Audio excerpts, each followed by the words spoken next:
It's a cold, rainy day in the Northeast. About 30 hours have passed since I posted the video of me punting $1,200. I see comments like this, and this. And one thing becomes abundantly clear. I need to win today, or I'm gonna get made fun of on the internet. I hop in my car and pick up my emotional support coach, GTOJ. What's up, buddy? Dude, I'm scared. Why? What if my aces get cracked? I'm scared too, man. Dude. We go to Chili's for some plus EV chicken crispers. Now, it's time to hit the felt. I sit down at the 1-3 table and bind for the max of $500. First hand I'm dealt, ace king of spades under the gun. I raise to $15 and get 4 callers. 5 ways to a flop of queen, jack, 8, rainbow. Action checks around. Off to a brick turn, the 5 of diamonds. The small blind leads for $20. The big blind calls, and I have the easiest call in the history of poker with 2 overs and a gut shot. The other 2 players fold, and we see an above average river, the 10 of clubs. I've rivered the nuts, and now any 9 makes a straight. The small blind continues betting, this time $100. The big blind gets out of the way. I think for a bit. I have about $465 behind, which would be a gigantic jam. But at the same time, a 9 probably isn't folding to any bet. I decide to raise a bit smaller, target sets of queens, jacks, and 10s. I make it $325. The small blind tanks and jams for my last 140. I snap call and expose my nuts, but the small blind exposes his as well, as he is ace king of diamonds. Starting the session with a gigantic chop pot. Well, you should have been there earlier. About 10 minutes go by, and I pick up ace 4 of hearts in the small blind.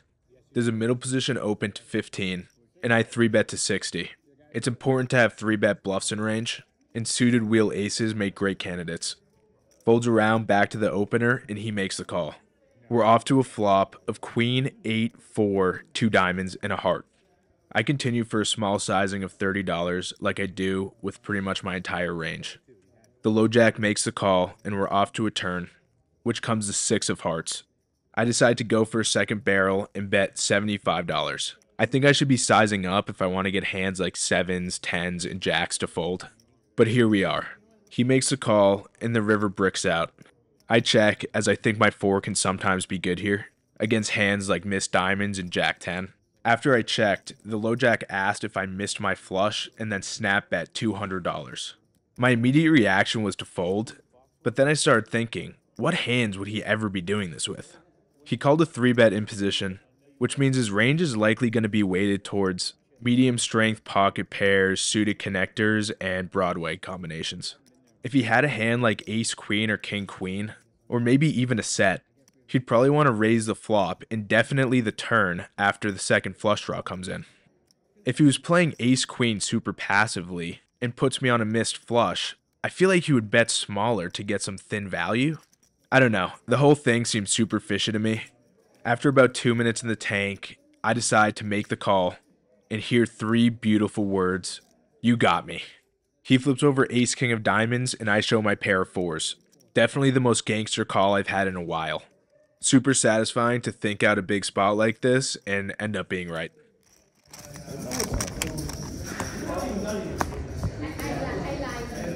Shortly after, I pick up ace 7 of diamonds and under the gun +1. Under the gun folds and I open to $15. A classic 1-3 moment occurs and I get 4 callers.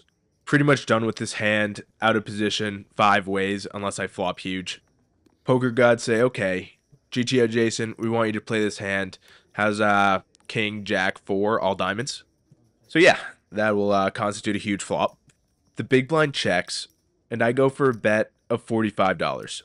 With this many people in the hand, somebody has to have something, so I don't mind going a little bigger, especially when people are really sticky at 1-3.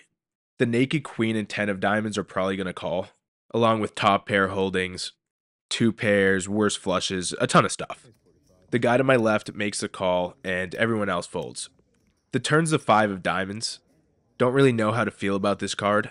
Yes, I'm going to get value from the queen and 10 of diamonds, but all other holdings are going to hate this turn. I decide to get sneaky and check. I think if I bet again, I'm going to look incredibly strong. Fortunately, he decides to put in a bet of $100. I think for a bit and end up just calling. Looking back, I like a check raise. If I call, I look super strong. If I raise, I look super strong, so it doesn't really make a difference. As played, we're off to a river, which is a complete brick, the three of clubs. I check and flow, and he quickly checks back. He tables queen 3 with the queen of diamonds. I show the nuts and take this one down. Like I said, that turn call still looks incredibly strong. He sniffed it out and made a really good check back on the river. Kind of butchered this, but that's okay. On to the next one.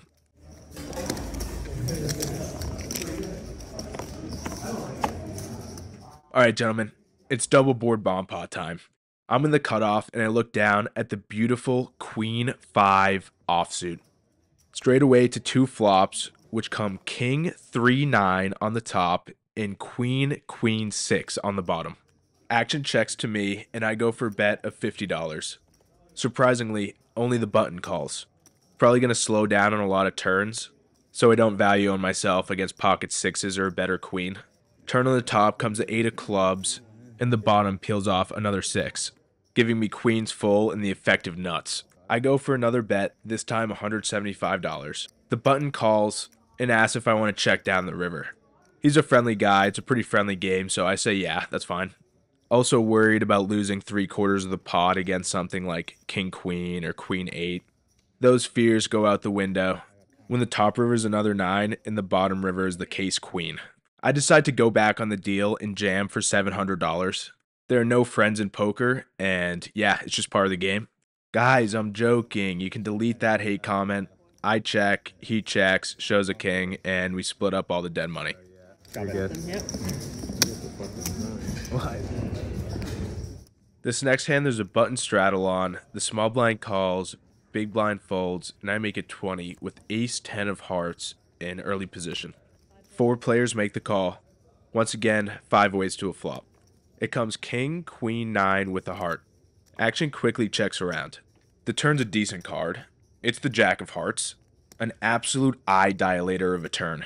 This card gives me the nuts and also a redraw to the super nuts. Additionally, now any 10 makes it straight. Just an absolute dream card. Better yet, the small blind now leads for $30. This now puts me in an interesting spot. Should I just call or should I go for a raise now? Obviously, having the nuts in a big multi-way pot where any 10 makes a straight makes me want to raise because I'm going to get value from anybody with a 10. However, I have a royal flush draw.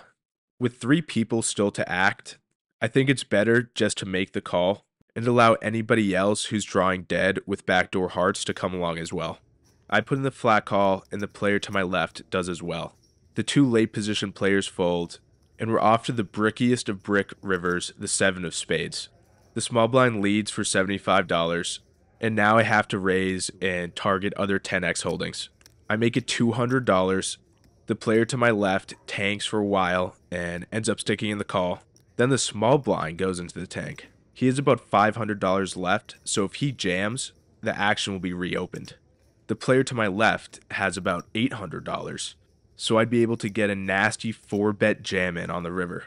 He starts talking though and goes, you definitely have ace 10 in your range. So now I know he's not going to jam and I start rooting for a call. After thinking for a bit, he ends up making the call. I show the nuts and they both ended up having a 10. The fact they both tank called means my river sizing was pretty solid and I probably got max value after not raising the turn. All in all, a super dreamy hand. He had the royal draw. Royal draw, yeah. Yeah. There's a button straddle on, and I open pocket 8s in middle position to $20. The button and big blind both call. 3 ways to a flop of jack, 8, 4, rainbow. This right here is why I play poker. To flop middle set on a board like this, unblocking top pairs, and having like 90% of calling hands drawing almost dead. The big blind checks, and I continue for a bet of $20. The button folds, and the big blind makes the call. The turn comes a 10 of clubs. The big blind checks to me, and I go for a second street of value, this time $80. Yes, I now lose to 9-7, pocket 10s, queen 9, but I'm not too concerned about that. Until the big blind check jams $225. Now I'm a bit concerned he turned to straight. But what's more likely is he's trying to protect a Jack X holding from what's now a pretty dicey board. Even if he did turn a straight, I still have a bunch of outs to fill up and win the pot. I obviously call. If you're ever folding here, I hear there's an insane bingo game at the local retirement home with tons of action for you. I announce my set. The big blind doesn't look too thrilled until the river's another jack. He goes, "I think I got you," and flips over Jack 10. I instinctively just shoot him a death stare, which is just like a horrible thing to do after getting sucked out on. Plus, he's like the nicest guy ever. I played with him a ton. I know you're watching this right now. I just hate losing with sets and am a horrible sport. I'm sorry. I did not mean to give you a stare like that. This just goes to show, you can run like a god the entire session, get your money in as a 90% favorite, and still lose.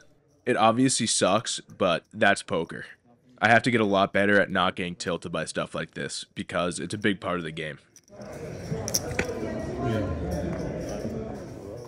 Next, I pick up one of the most beautiful hands ever created, King Queen suited. There's an early position open to 15, and I 3-bet to 65 in middle position. The button makes a cold call, and under the gun makes a call as well. 3 ways to a flop of ace, queen, 5, 2 spades. Under the gun checks, no reason to bet, especially with 2 other people in the hand. I check, and the button checks as well. The turn is the 9 of spades, completing the front door flush draw. Under the gun checks, again, no real reason to bet, I check, and the button checks as well. The river's now another queen, so I river trips. Under the gun checks. Now I think I need to go for a little value and target weak ace-x holdings. I bet $100, and I'm definitely snap folding if I get raised. I could tell immediately the button did not like this bet. You could tell by his face he has some weak ace-x that just desperately wanted to get to showdown. After a bit of deliberation, he makes a fold. Under the gun folds quickly after. Didn't get the thin value I was looking for, but generally 1-3 players are super sticky, so you can absolutely print going for thin value on rivers like this. Give it a shot and report back in the comments. Small river. I love King Queen suited, but I also prefer hands that I can make 2 different flushes with, something like the King of Hearts and the King of Diamonds.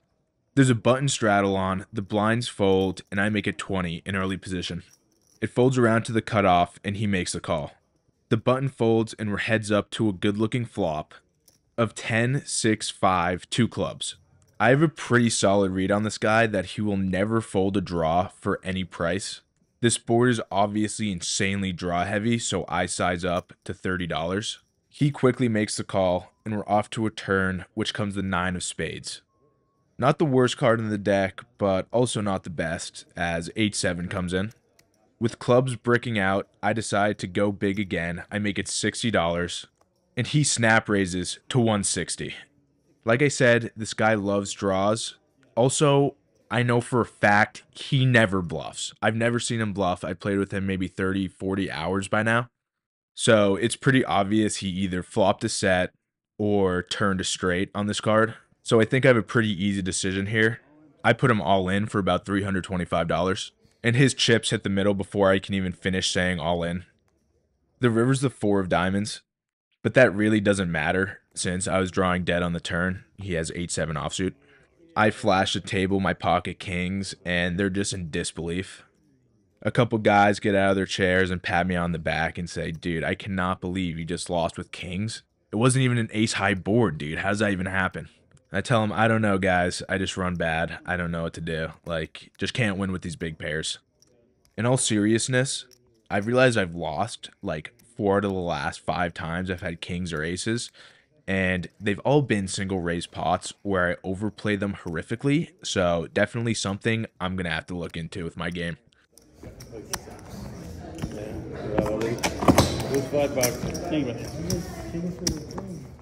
This next hand, the button straddles on. There's an early position limper, and I make it $25 in the low jack with king queen offsuit. The button calls, and the limper does as well. Off to a pretty favorable flop. It's queen queen 4 rainbow. Early position checks, and I c-bet small for $30. On a board this dry, I like going for a smaller sizing. We want to keep in medium strength pocket pairs along with ace highs and even backdoor straight and flush draws. The button saw my $30 bet though and said, "That's not enough. I'm going to raise you to $80." Early position folds, and now I'm pretty certain he has one of two hands: pocket fours, and I'm about to get my balls coolered off, or an inferior queen X hand that he defended his button straddle with, and I'm going to cooler his balls off. No reason to repop it, I just make the call, and the turn is the 9 of spades. I check with intentions to call pretty much any bet. He ends up checking, so now I know he doesn't have pocket fours, and most likely he has some queen X hand that I dominate. This player would never flat ace queen on the button, so I'm feeling pretty confident about my hand. The river rolls off an offsuit 8, and now I need to go for some value.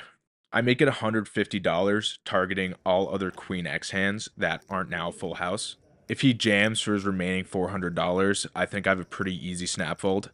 He thinks for like 30 seconds, doesn't look too thrilled, and ends up making the call. I flip over my hand, and we're obviously good. I play for about another 20 minutes. Nothing really happens, so I just rack up and book a really solid win. Thank you. What do you do? 1, 2, 3, 4, 5, 6, 7, 8, 9, 10, 11, 12, 13, and 20. Thank you. You're welcome. Have a good day. All right, guys, that's going to wrap up this video. I was in for 500, out for 1320, so a profit of $820. Overall, I ran super well. I think I played well for the most part. Featured comment right here, and I'll see you guys next week.